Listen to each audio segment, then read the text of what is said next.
Derek Carr allowed by the Las Vegas Raiders to visit the New Orleans Saints. Is he the first domino that's going to fall in the 2023 quarterback carousel on this mailbag episode of Peacock and Williamson? NFL analyst Brian Peacock and former NFL scout Matt Williamson bring you expert NFL analysis every day in less than 30 minutes. Get an inside look into the NFL on the field and in the front office. With elite breakdowns, next-level analysis, and in-depth information only for the real NFL fans. This is Peacock and Williamson, and it starts now.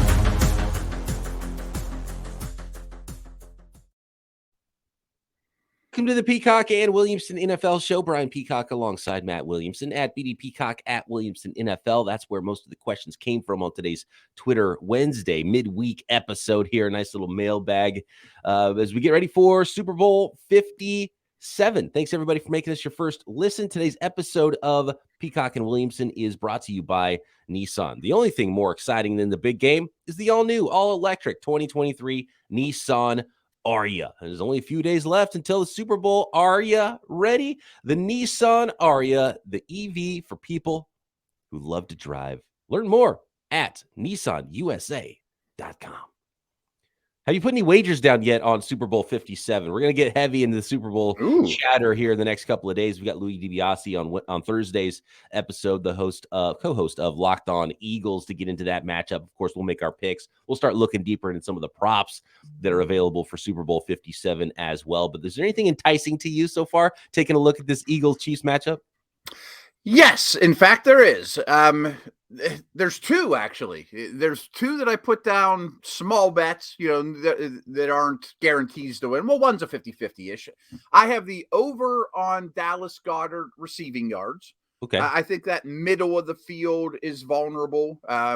Goddard, to me, is a little bit of a sleeping giant in the tight end world and a little overshadowed by Kelsey and your boy Kittle and those guys. But I think him and Hawk are kind of knocking on the door of strong tier 2 guys, and not much has been asked of Goddard to this point because they've been blowing everybody out, but they're going to need him.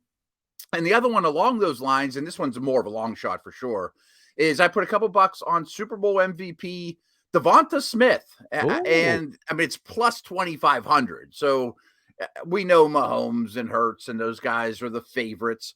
But here's my logic on that is sort of along the Goddard line. I think the Eagles are going to have to throw to win.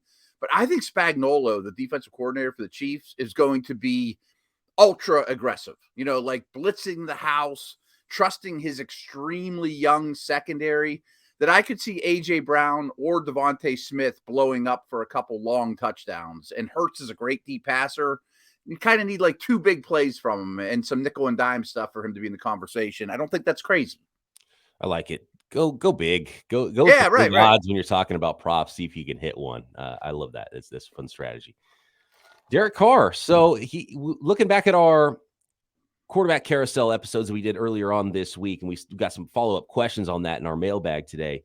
And Derek Carr to the New Orleans Saints was where you had that one landing. And this is an interesting one because the Saints requested to have a visit with Derek Carr. And you don't really see this a lot. No, and right. We're thinking about trading for your guy. Can he stop down the Big Easy and we're going to go have some gumbo and beers and hurricanes and watch some tunes? Or Generally, a guy who's under contract with the team, it's tampering if they tried to do it without permission. If they asked permission, the Raiders said, sure. Yeah, we want that draft pick that you got in the late first round probably. So, and I don't know if that means that you had to have, did they already figure out compensation here? Is it that far along? If they're like, hey, you can't talk to our guy unless we start talking about compensation first, then he can go for a visit. Or is he are they just allowing him basically to find his own trade and bring it back to the Raiders? Well, you must not have seen this because I should have told you this before, because I think Jeremy Fowler, it was one of the national guys. I think it was Jeremy, who I know pretty well. He said they think the compensation is going to be pretty light, like a second or third round pick. I mean, if you're the Saints, you could win that division by giving up a second round pick or a third round pick for Carr and running it back and absolutely, move on from Michael Thomas and have a pretty decent defense and give it a shot. And again, there's a connection with the head coach and Carr. I kind of like it. I didn't love it yesterday. I mean, it was a good landing spot. I lobbied for it. they're an aggressive team deep down. We know the roots of that organization. But there are 5 other teams that could certainly use them. And I forget where you landed them. I think you had them in Baltimore, which I had in Baltimore. Like yeah. Baltimore can't be talking to them because they can't, because there's like a lot going on there. That's the other thing is other dominoes have to happen before some other teams might get involved with someone like Derek Carr. Yeah. That's interesting though. Baltimore can't have him in for a visit. Right. No, that can't happen. Come have some crabs, No, that's not cool. Right. It would be interesting though if a team tried to ask Baltimore if they could have Lamar Jackson in for a visit. Then we'd be maybe that's next. That would be a major headline. Right. Yeah. That would be crazy. So interesting. Yeah. So things are falling into place a little bit. That was my number 2 spot. In fact, I had Carr there originally, and then I looked around and I thought, you know what? I liked him better in Baltimore because I had Lamar Jackson being traded away. So yeah, that's how crazy this one player in one spot just changes everything. And it's just like right on down the line, who's available now, who can do what. We've got some questions actually along those lines here in our mailbag today. And good work on the mailbag practice squad. You guys were pumping them in. Oh, yeah, absolutely. Michael says, which team can least afford to be the odd man out of the first round quarterback carousel? Indianapolis, Carolina, Las Vegas, Houston, or someone else? Wow. Well, Houston won't be. You know what I mean? Like, you're picking 2. They can't be out of it because unless they only like one guy. If they only like one and he goes, and then they just pass on and they take Will Anderson or Carter or something. Right. That tells you all you need to know if that's what they've got ammo to do something else. They go get Carr if they want. I don't know if right. Derek want to go play where David played, but there's a lot of bad memories and scars. The Carr family might be like Houston's in a really good spot to do what they need, and they can slow burn this rebuild. New head coach, they're last on the list as far as being able to afford things. They can afford whatever they want to do right now. They're in okay shape, and nobody's expecting much from them this year, and they don't have to do anything crazy. So this is a side note, but it was something we did mention during these last 2 weeks of quarterback stuff. I glance over everyone's mock drafts, but Lance Zierlein from NFL.com came out with one today. He had Richardson going in the top 5. So top 5? Yeah, that's the highest I've seen him go. Wow. And I mentioned it the other day. It's like, hey, I've been doing this a long time. I've seen these projects that are talented. They always go higher than you think. I mean, this guy's going top 10, in my opinion. I think 4 of the top 10 picks are going to be quarterbacks. You had mentioned Carolina. You can't just kind of sit there and assume you're going to get somebody. Like, one of these teams, to answer this question, very well could get shut out. I don't think it'll be Houston. But, there's going to be demand because there's a shortage at the position right now. Yes. And I would have said Indy and Carolina. Now, Indy's at 4, so they have a better opportunity to do something. Carolina's at 9, and it's hard because now there's so many teams in front of them. And you would have thought, before seeing Richardson in the top 5 of a mock draft from someone like Lance Zierlein, who's a plugged-in guy and does a really good job at NFL.com, I would have said, at least Carolina can sit back and know they can get probably Richardson at worst at 9. Was my point. That's right. The case. And that's why I had in my sort of mock-in this whole thing, I had them kind of moving up a little bit to get Levis, and it was the landing spot I had for him because there's got to be some movement. And if you don't want to be on the outside looking in, and I would say definitely it's Indy and Carolina of those teams, maybe even Tennessee a little bit but Tennessee's trying to win now more so than the other teams. But the Indianapolis, what they've had at quarterback for so long, is like they got to figure something out. I mean, this is getting ridiculous, right? Yeah. With what they've done. Carolina, too, they made a mistake a couple years ago. They should have just drafted somebody in 2021 and been done with it. Might have Justin Fields there right now. They got a nice player, but the whole Sam Darnold thing and the dance they've done the last 2 years is just ridiculous. So to answer the question the way it was phrased, though, I think the answer is the Colts. Like the least afford, probably.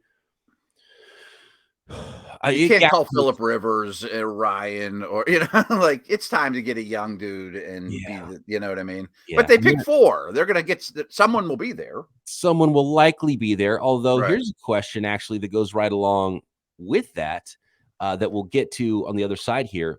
Do the Cardinals trade down to accumulate draft capital and take advantage of a QB-hungry franchise? This question from Paul. We'll get to that question in a second because in all these mock drafts with trades, the Cardinals just kind of sit there and collect a really awesome defensive piece. Right. Never gets moved. Right. We just talked about the Colts right behind them before. Like if we're talking about quarterback movement, trying to get in front of teams, who's going to take quarterbacks?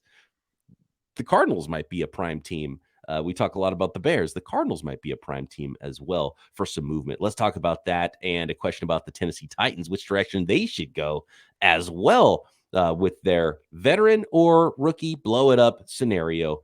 Some really good questions in the mailbag today coming up.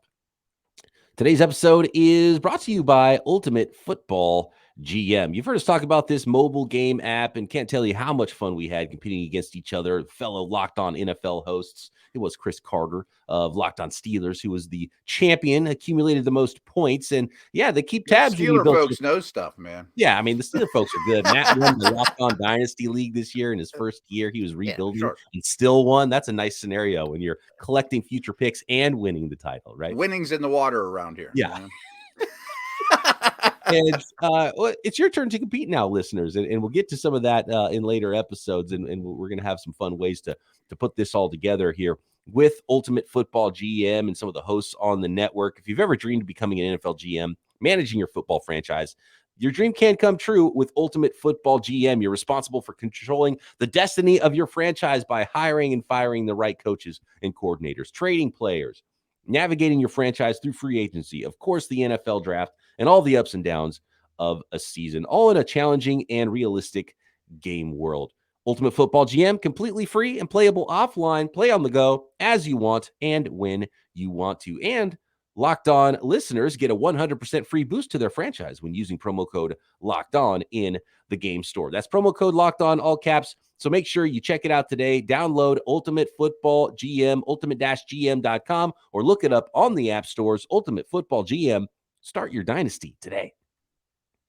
Thanks again, everybody, for making Peacock and Williamson your first listen every day. Make sure you're checking out everything else on the Locked On Podcast Network, including the Locked On NFL Podcast. Peacock and Williamson still on the Locked On NFL channel, but we will be moving over to our own channel, our very own Peacock and Williamson YouTube channel very soon. And, of course, you can find Locked On NFL, Locked On NFL Draft, Peacock and Williamson, your team's individual podcast, which is covered right here on the network every single day, available on YouTube and wherever you get your podcasts. Here we go. Arizona Cardinals, interesting team. I never hear anybody talk about the Cardinals, so I'm glad Paul asked this question. Do the Cardinals trade down to accumulate draft capital and take advantage of QB-hungry franchises?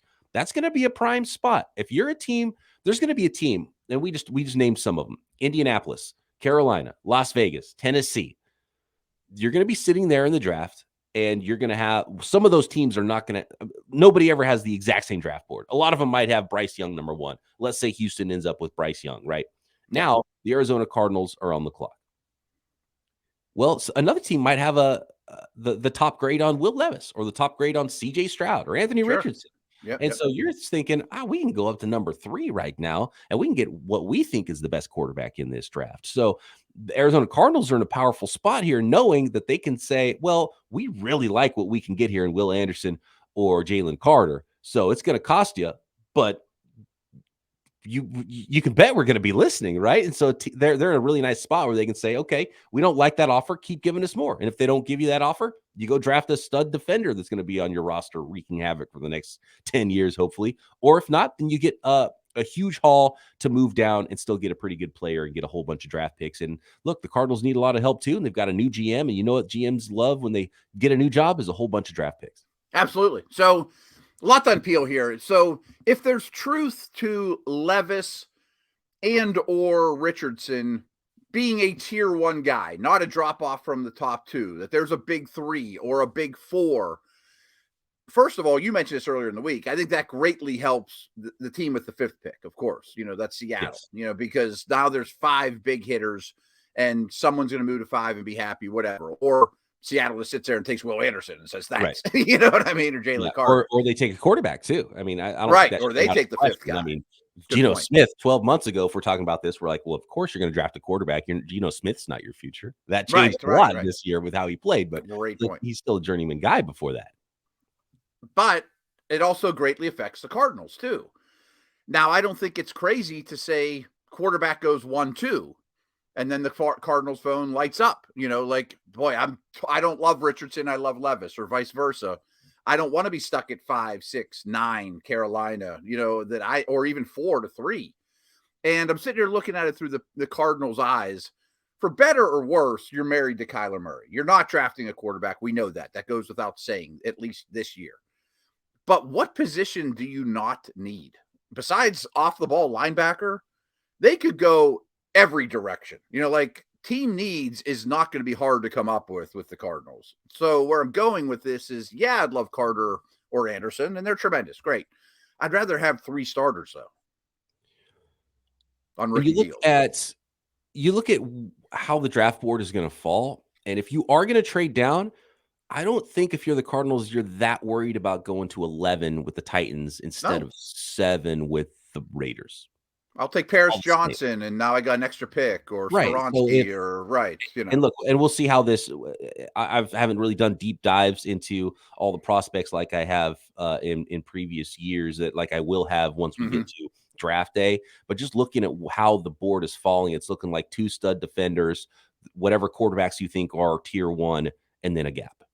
Oh, so once you get out of that gap, it doesn't matter to me if you go to 7 or 11. Some years it's like, okay, well, there's 9 guys. You don't want to get out of that top 9, or you don't want to get out of the top 12 or whatever. I think that's kind of 12 or 13 is what it was like in 2021 draft, right? Yeah. It was just this group of stud players.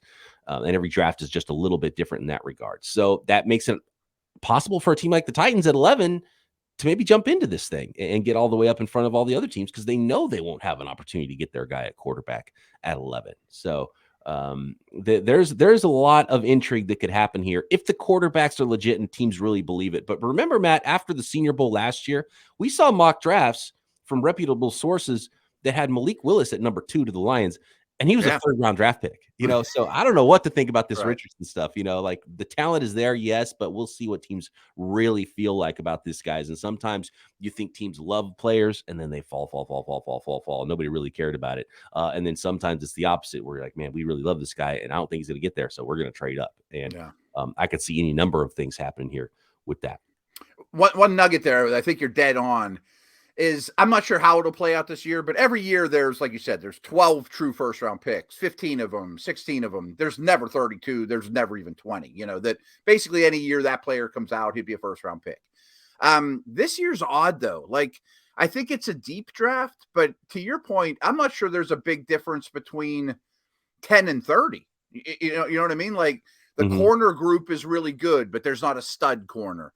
The edge rushers are really good, but I'll be happy with any of the 5. Like one of the best players is a running back. It's a really good tight end draft. Like how high am I taking those guys? Right. Yeah, exactly. The tight ends are like, I'm jumping into the top 15 to take a tight end. Right. I'll just wait. Tom has a good question here too on the Titans. He says, should the Titans blow it up and start again? Matt saying they get Lance probably means no, but their situation could do with cutting a ton of people and building around the decent defense. To answer Tom's question, I don't get the vibe that the Titans would be in a rebuild mode at all. Even though they did hire a new GM. I think they should be. I thought they were going to be last year. I mean, they were my favorite over-under win total under team out there. I mean, I thought Tannehill and Henry were ready to fall off a cliff. I thought their offensive line was crumbling. They had no weapons. And that proved to be right, but it took a while. You know what I mean? I think they should. And that's why I like the Lance move, though, because I think you're kind of teetering. If you make the Lance move, you could do both, because it's not like you're trading for Aaron Rodgers. I mean, you're trading for an unproven young guy to develop around, and maybe you keep Henry around just to make Lance's life easier. But I think you're cutting Bud Dupree for cap money and that type of thing, as opposed to let's go get one wide receiver and overpay for him and we can make a run at this thing. Like, I think that's the wrong way to look at it for them. I agree. It's sort of it's a soft rebuild. It's like a retool, because they got if you're going to go young at quarterback, there's going to be growing pains. Yeah, but they're still going to compete because they're going to be good on defense and the division that they play in. So I think you'll hand it to Henry 100 times and see where that lands. Have Derrick Henry, right? Because if you're rebuilding, you're definitely trading away Derrick Henry, right? Because that's right. Appreciating asset in the NFL is your star running back who's in his late 20s. So unless it makes your young quarterback's life drastically easier is the only reason you don't. And in this case, I think it would. Yes. And tying all of this in is there was a report yesterday that the Titans are going to be aggressive, and they're even talking about moving up to number 1. For a but quarterback, presumably? well, it would have to be for It'd have to quarterback, be. Yeah, right? of course. Yeah, that goes So, without saying. so the Tennessee Titans are looking like they know that they have to move up if quarterback is their thing, or they have to Mhm. go look elsewhere with a trade like Trey Lance or something else outside of the organization. So the Tennessee Titans might be one of the more aggressive teams as far as trading for a quarterback this offseason, because where they sit, they know they're behind all the other teams we mentioned, and a quarterback that they really, really like falling to them at 11 is probably very unlikely. And if you look at it again through their eyes and just focus on your division rivals, well, you're already very afraid of Jacksonville. They have their young first contract quarterback. We don't. And the other two teams probably are going to get them this year. Whether they're good or not, who knows? They could be Zach Wilson. They could be Trevor Lawrence. Who knows what the outcome is? But there's a high percentage chance Tennessee and Indy both land a quarterback in the top 5. And then Coming where up, are you? is AJ Green a Hall of Famer?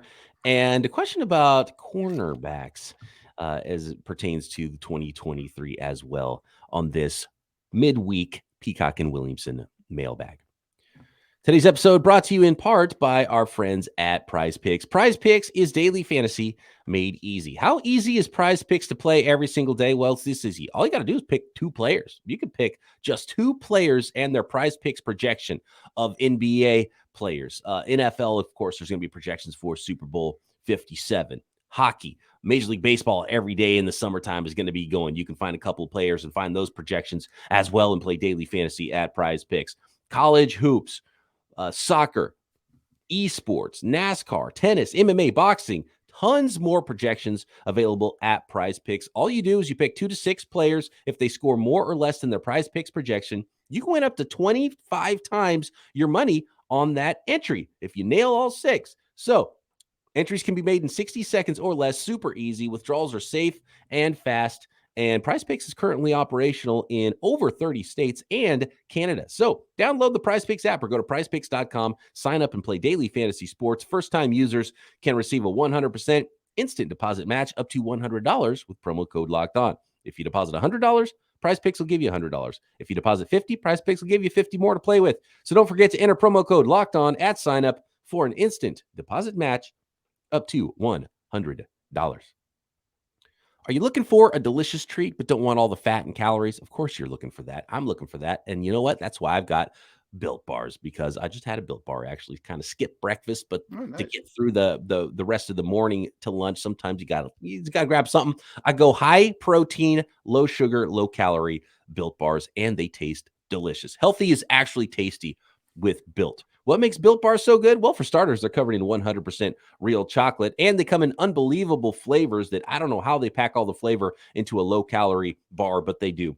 Flavors like churro, peanut butter brownie, coconut, almond. Only 130 calories in most Built Bars and only 4 grams of sugar, yet a whopping 17 grams of protein. And that protein, obviously, you need for your body, but you also keep satisfied with all of that protein rather than grabbing some really terrible for you snack that's just a bunch of empty calories. So get rid of those bad snacks, get rid of all the chips and candy bars, and replace those with Built Bars. And now you can start to find Built Bars on your store shelves as well. And of course at Built.com. Your local Walmart, go to the pharmacy section, find a 4-box of cookies and cream, double chocolate, or coconut puffs. And at Sam's Club, you can run in and grab a 13-bar box of hit flavors like brownie batter and churro, and you can thank us later. And of course, you can find all the delicious flavors of Built Bars at Built.com. So, Matt, as it pertains to cornerbacks in this draft class, there was a question that you liked, and I don't know where it went. Okay. If I you just can won't find give it, credit to whoever it was, but let me find it here. Oh, here we go. I have it here. Yeah, Bob Carvella. Bob. Bob says, does this deep cornerback draft class have legit cornerback 1 prospects, or are they mostly quality cornerback 2s? You kind of talked about that just a second ago. Yeah, it's a very deep class. Let's talk about this a fair amount, because I often use the analogy about wide receiver 1s. There aren't 32 wide receiver 1s on the planet. There's 12, there's 15, some teams have 2, it's not the top receiver on your team. Who's really a wide receiver 1? Well, if we apply that same logic to corner, Jalen Ramsey's a 1, Sauce Gardner's a 1, and they were clear early prospects coming out. Well, I don't see one of those in this class. Could that emerge post-combine and more homework I do and more studying? Absolutely. And I hate to do this to you, but I'm going to tie it back to the Steelers because I talk about this all the time on our show, The Drive. They desperately need a corner. They pick 17, they pick 32, and then 48 or whatever, middle of the second round. And when we do mock drafts on the show, it's like, yeah, they could take one at 17. There's 2 off the board, but there's a dozen more I like. There will be one at 32. Might not be quite the same one at 17, but he's really, really good and worth the pick. Okay, we got the 32 and we took a center and a tackle. We didn't take our corner yet, but we'll get one at 48 because there's going to be like 13 of them drafted in the top 50. And what's awesome about it too, are maybe 1 or 2 of them are slot types. They're all 6 foot with long arms. And I'm sure the combine will go a long way to figuring out the pecking order. Senior Bowl was a nice start, but there's a million of them this year. There's not the number 1 though. I look at cornerbacks too differently than wide receivers because the offense is in control of the ball. So a number 1 wide receiver, you can target him as much as you want, move him around, try to get him, force feed him the ball. For a defensive backfield, I almost look at corners and defensive backs now like I look at the offensive line. You can have a stud left tackle. If your right tackle is a swinging gate, then your offense is still going to get wrecked because there's going to be somebody in your backfield and you can't block anybody. Maybe you can try to run left all day, but it starts to get a little difficult. And I look at, so it's all about together the starting 5. And I feel don't that have way, huge holes, right. Yeah. And I feel that way about the defensive secondary now. I'm less these days trying to find, and look, corners are still valuable. You still draft them in the first round. Stud guy there, you draft them. It's not that you don't want a guy who's a shutdown corner. It's just that you're not exactly looking for it that way like you might have in the past. I'm looking for my top 5, my slot corner, my safeties, and my corners to be really solid and play well together, and coverages move around so much communication between those guys on the back end. I almost look at it like the offensive line where you want 0 weaknesses rather than the stud on one side and then trying to worry about how you're covering the other side. I 100% agree. And those positions couldn't look any differently with the styles of human beings they are. But pass protection and pass coverage are the 2 reactionary things in this league, which means the opponent dictates what you do, and I think there's a similarity there. I think there's a shortage of those guys that if there's a hole at center or strong safety or nickel corner, I can choose to go there time and time again and make you adjust and play left-handed. So I'm 100% with you. And I also think times have changed a little bit since like when we were kids. Like, okay, Ramsey's a great player. Sauce is a great player. But you don't stick him alone like you did with Dion or Revis on Justin Jefferson and say, just shut him down and we'll play 10 on 10. You're bonkers if you do that in this league. Like that's an impossibility. Hey, take Jamar Chase all day and erase him. That's not happening. And to answer Bob questions, it doesn't look like a CB1 necessarily, although there's multiple that could be the best corner on a team. But if you're talking shutdown, there's it doesn't look like there's a Revis Island in there, but probably a lot of really good corners. Yeah. And to call them corner 2s is kind of a slap in the face, but you get the point. They're probably not top 10 guys. At Bolt Bangin says, who's the most caked up player in the league? Matt? That must be a term that I'm too old to understand. What's caked up mean? Coach me up. I should call one of my kids and text them real quick. What's caked up? I'm sure what he's getting at here is which player has the best booty in the league. I'm pretty sure that's what this question is. Wow. Yeah. Who's got the most? Who's got the bubble? Who's got the best bubble in the NFL? Okay. Use a scouting term. See, I'm good, and that is a good scouting term. And I'm not going to look for the underwear model necessarily. Oh no! We're talking about a nose tackle right now. I would say a Javon Hargrave to me. There you go. And I used to spend a lot of time at Steeler practice and saw it jiggle right in front of my face, and the girth of it and the width of it, and think about trying to move him with a double team with that bubble. It made an impression. So he's the most caked up guy, I guess. That's how. That's the best. That was a much better answer than I thought I was going to get out of you on that. I got to tell a quick story. Okay. My aunt is now well into her 70s. And since I've been doing this for a living, I hesitate to bring this up, but she wouldn't mind if I would. She has this fantasy, fetish, whatever, that if a genie came out of a bottle, it would be one of her wishes, is she would love to go into an NFL locker room and see an offensive line all lined up, just wearing their jock straps and just sit there and take a snap from shotgun. She's like, Matt, if you could ever make that happen for me, I would give you anything you want. I'm like, Aunt Jude, I don't think the Steelers or Pitt or any of my affiliations are going to be fine with me asking that. Oh, wow. Yeah.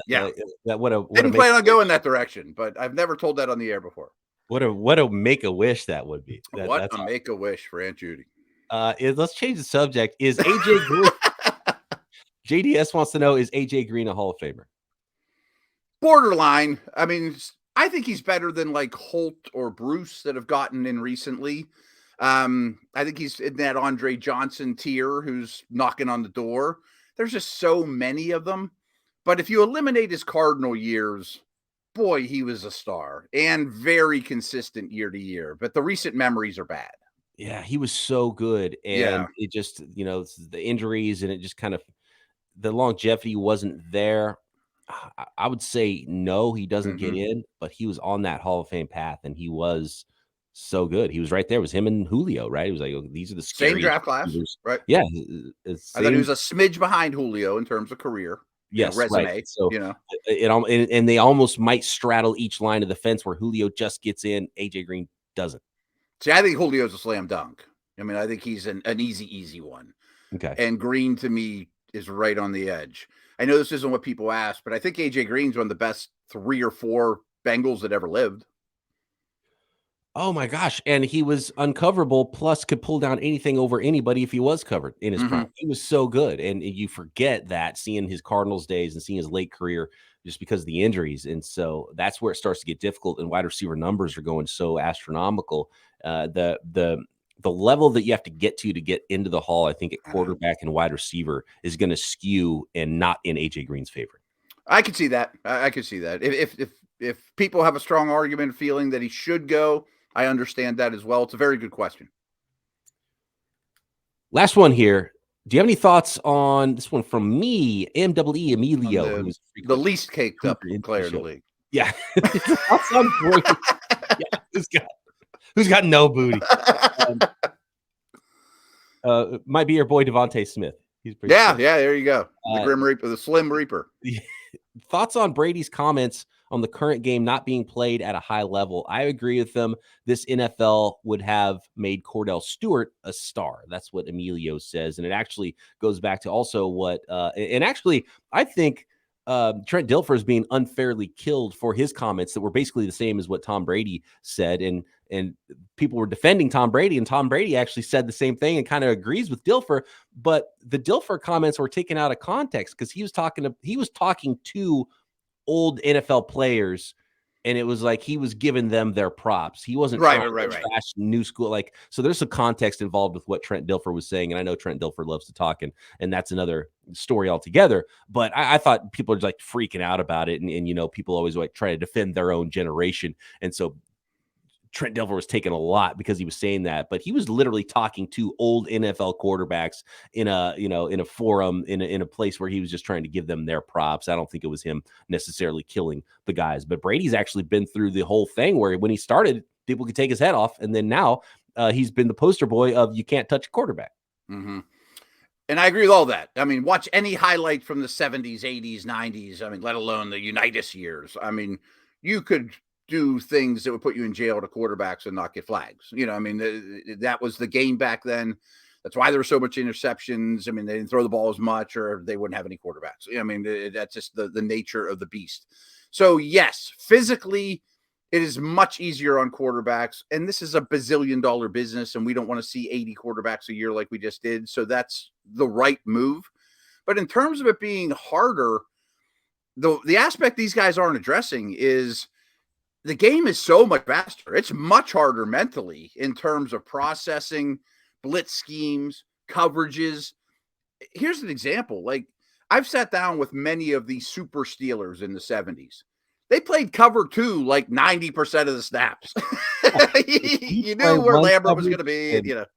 Our guys cover your guys. Right. I'm going to drop here, and my guys are better than yours. And just from the eye candy that teams put out there. You weren't rolling coverage. Cover 2 didn't turn into cover 3, and all of a sudden there's single high and rotating, and there's a little bit of that, right? But not nearly as much. All the motion now on offense, the bunch formations, and so much. So from a processing standpoint, it's much more. And guys are playing football from a much earlier age. Both the receivers you're throwing to and you as a quarterback, 7-on-7s on all the way up. So there's just a lot more knowledge packed into your brain. So you could be a big, strong arm, tough guy and be an exceptional football player back in the day, but the toughness factor is not quite as there as much as anymore, which is what Brady and what Trent Dilfer are talking about, and they're totally spot on with that. But there's another aspect of the game that's much more difficult back then. You couldn't just be a big old brain dead heaver and chuck the ball around with a 7-step drop, and just because you had the strongest arm and were super tough and could hang in there,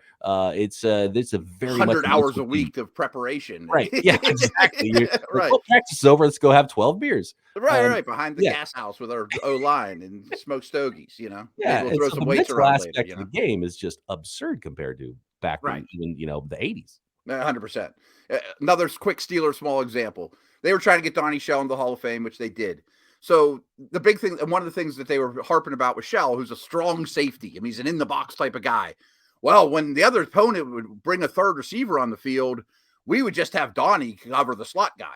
And I'm sitting there thinking, like, you didn't even bring an extra quarter on the field. You didn't have a nickel package. The specialized nature of things. Right. Like, we didn't even go to nickel. Like, they didn't even know what dime was, or I mean, like that. All respect to the 70s, but mentally, it's not close. Right. Even the late 80s. Speed. Like everyone runs a 4.4. Roger Craig, when he was the first 1,000-yard receiver, linebackers are like, "Wait a second, you're going to throw to your running back all day?" Yeah, seen that. What's going on here? I got that was like the beauty of Lawrence Taylor too. Yeah. Like they call him a linebacker, so we should probably block him with a tight end, right? Yeah. That's how our rules are. And he just kills them. Or we'll put a running back on him because he's a linebacker. Well, not really.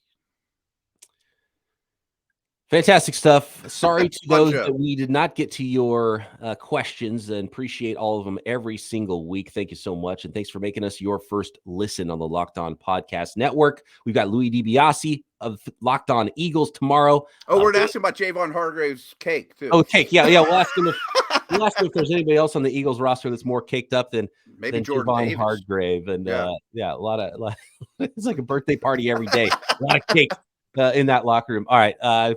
Back tomorrow right here. Peacock and Williamson.